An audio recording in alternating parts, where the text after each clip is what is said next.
মানে ওর লিঙ্গ কেটে এটা শুটকি দিয়ে এটা জাদুঘরে রেখে দেওয়া উচিত এক। আর না হয় এটা মানে জনসম্মুখে প্রকাশ্যে তাকে ধরেন একটা ময়দানে নিয়ে যাবে যে তাকে ফাঁসি দেওয়া হবে, বাংলাদেশের 17 কোটি মানুষ টেলিভিশনের স্যাটেলাইটে এবং যারা সরাসরি দেখতে পারে দেখবে। এইভাবে যদি বিচার কাজ প্রতিষ্ঠা করতে পারে, আমি বিশ্বাস করি এদেশে এক যুগেও একটা মেয়েও একটা নারীও ধর্ষিতার শিকার হবে না ইনশাআল্লাহ। আপনাদেরকে আমরা বসিয়েছি, আপনারা আমাদের বসার যেই যোগ্য পাওনাটুকু এটুকু আমাদের মিটিয়ে দেন, নইলে কিন্তু 5ই আগস্টের মতো আমরা আরেকটা নীল নকশা তৈরি করে আপনাদের দেখিয়ে দিব ইনশাআল্লাহ।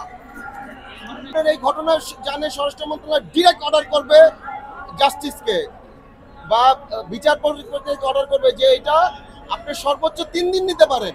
এটা আমি তো যতটুকু জানি যে এটার একটা জিনিস প্রমাণ করতে হবে যে ব্লাড টেস্টটা, মেয়েটা জীবিত আছে, মেয়েটার ব্লাড নেন, ওর ব্লাড নেন, ব্লাড নিয়ে এটা পরীক্ষা করেন, পরীক্ষা করার পরে সাথে সাথে রায় দিয়ে আপনি পুরো বাংলাদেশকে ঠান্ডা করে দেন। এটা আপনারা কেন করতেছেন না? এখানে কারণটা কি?